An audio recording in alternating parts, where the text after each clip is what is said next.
Beautiful soul, and welcome back to the Unapologetic You podcast with me, Silkiana van Deurse, your host and your coach when it comes to sexual authenticity, liberation, and empowerment. Today's episode is a special one. It's about the manifesto, the arrival, the Unapologetic You manifesto. Why I do what I do is what we have discussed in the liberation letters already. But if we move forward, we also have to look at something that came from that, right? It was a heartbreak. It was crazy. It was a total reinvention. But that total reinvention also caused this manifesto to be so freaking epic. I'm so proud of this. I am so proud of the unapologetic you concept because it's exactly who I have become over the last years. The closer I get to the unapologetic self of me, the more happy I am, the more I glow, the more I radiate, and also the more magnetic I become. And that's ultimately it. So today we're going to be talking about the arrival of the unapologetic you, the manifesto. So, yeah, as I already said, you might probably be wondering why I took you through the last three liberation letters and why I exposed that heartbreak, the collapse, the reinvention, the rebirth. Because honestly, I didn't do that for drama. Some people do think that I did it for drama, but it is not at all about drama. I did it because you deserve to know where this fire comes from, as I also mentioned in my last episode. You deserve to understand that the woman speaking to you today, me, Kiana, who's now uncaged and turned on by life, sexually sovereign, didn't accidentally arrive here, didn't just pop up here, like wasn't just created by ChatGPT and was dropped in here like a model. No, I was born through choice, through truth, through the kind of self honesty that makes you tremble. Trust me, that radical self honesty was intense and probably was one of the most difficult things that I have ever done. Because through an unapologetic devotion to pleasure, desire, and freedom, that is how I was born through choice. So let me quickly take you through that. Because here's the truth, this transformation for me was never a surprise. Sex has always been the pulse in my blood, the spaciousness in my chest, and the spark that lights every part of my life. Sex is my passion. And even back when I was coaching fitness and lifestyle, the biggest transformations my clients had were always going into the same direction. Their sexual confidence returned, their bodies opened again, their energy shifted, and their desire woke up again. They started to come home in their own bodies because obviously through fitness and lifestyle, they started to feel a lot more confident, a lot more themselves again in their own bodies, and that changed their entire lives. Because when you feel good in your body and when you feel alive in your sensuality, when your sexual energy obviously also overflows instead of being suppressed, your entire life starts spilling over with vitality. And that is the part that I cannot and will not ignore anymore. Absolutely not ever again. For some time, I actually thought, I never really thought about the fact, like, what would other people think of me because I was raised in a way that the opinion of others, especially on your own desires, should be irrelevant as long as you stand behind it 100%. But somewhere in the back of your head, it still is something that you do consider. It's something that you take into consideration, like, what will my clients think of me? Because obviously, fitness and lifestyle, yeah, it is compatible with sexual authenticity, liberation, and empowerment. But it goes a lot more into taboo topics. There is a lot more of a safe space that needs to be created. And that's exactly what I'm doing now. So, yeah, let's get to the manifesto, a life of unapologetic sexual truth. Because sexual liberation to me is simple, it is being who the fuck you are on your own terms, it's choosing your desire over other people's expectations. And it's also living life according to your body, your energy, and your rhythm, not the boxes that you were raised in, darling. Love is beautiful too. Love is sacred, and love is the core of everything. But this and what I do here, it's not necessarily about love. It's about your sexual comfort level, your truth, your natural rhythm and the frequency where your body whispers, yes, this is me. So it's about self love, not love to your partner, not love to the outside, but the love that you give yourself, the lust and desire that you give yourself to figure out what your actual, well, sexual truth is and your sexual comfort level.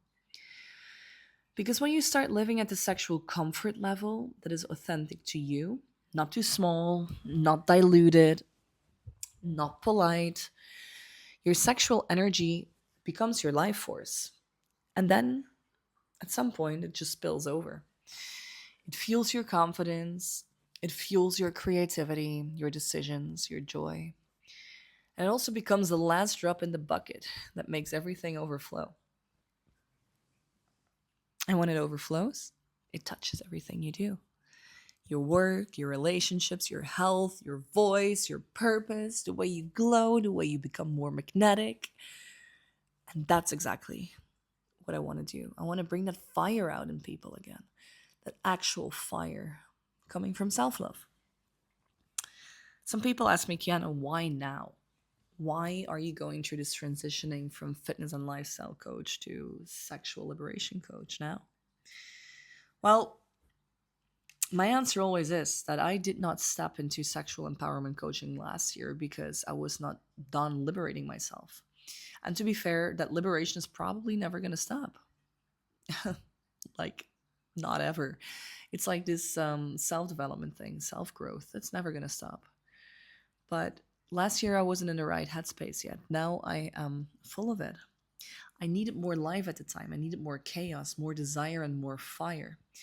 So I went deep into kink education, into sex therapy, into my own triggers, my longings, my shadows, my cravings as well. And I dismantled everything that wasn't mine. And in that dismantling, something clicked in me because I noticed it in my environment. I absolutely did. I've seen my friends transform from single conversations. I've seen my clients reclaim their desire because I held space for them to admit what they wanted. I've also seen families soften because I spoke the truth that they were afraid to speak. And I just keep seeing it everywhere. My voice is too potent to be caged, especially when it comes to sex, and also to create that safe space to speak about sex. Because I know that my honesty about it liberates others. My stories give people permission. It's like a little permission slip in that sense, because I see that my fire sets others on fire. And I love it because this is not just a hobby, this is not just an interest. I personally consider this my calling. So, what I do basically is that I help people tap into their true sexual comfort levels. So, their sexual energy becomes the overflow that transforms their entire life. I help them remember what desire feels like. I help them stop apologizing for how much they want. I also help them reclaim the parts of themselves they buried to fit in. And I also help them feel turned on by life itself again. Because only when you are turned on by life itself, you will be able to enjoy it to the fullest. Because I personally think that pleasure is not selfish. Pleasure is damn sacred. Pleasure is power. And when somebody finally lives in their erotic truth, they become magnetic. As I said before, they become magnetic because they're radiated. They become alive, rebellious, authentic, and they really come home to themselves. So, yeah, my unapologetic truth is that my sexual energy definitely changes the room I walk into, because energy doesn't lie and people feel before you even talk to them. I notice that people open up around me all the time. People confess their desires without me even having mentioned it. And it's like this, it's as if I've got this card on my forehead saying like, "Hey, talk to me about sex." But I don't, and people still do. And it's beautiful because I get so many thank yous. I have so many people reaching out to me, "Hey, Kiana, you inspire me so much to finally become unapologetically myself." And this is bliss. Man, this is bliss. This is the most beautiful feeling I've ever felt. People know that I don't judge. I actually really don't judge. I liberate. Um, I think that people are built for more than just an average life. I mean, I'm 100%. Like, I'm built for depth, for pleasure, for truth, for fire. And I'm also finally living to live at that, willing to live at that level. I'm finally willing to not compensate anymore and just be honest with myself 100%. So here I am, Whew. Arriving in the full force of my sexually liberated identity. And it's sacred, it's wild, it's curious, but it's also tender and fierce, and sometimes it feels so consuming, and at the same time, so soft. But if there's one thing that I can tell you, what it absolutely feels like, it's absolutely freaking unapologetic. So, yeah, I do think I am the woman who turned her fire into her freedom, and I'm here to help you do the same. Wow. Wow, wow, wow. I am absolutely here to help you do the same, to turn your fire into freedom. There's not much more to say about the manifesto of the unapologetically you, because I am the untamed feminine, and I'm going to help you on your beautiful journey to be more honest to yourself, to help you figure out what your sexual comfort level is, to help you set your soul on fire, and to live this life to the fullest. Thank you so much again for being here, to listening to the manifesto of the Unapologetic You on the Unapologetic You podcast. I'll talk to you soon. Bye bye.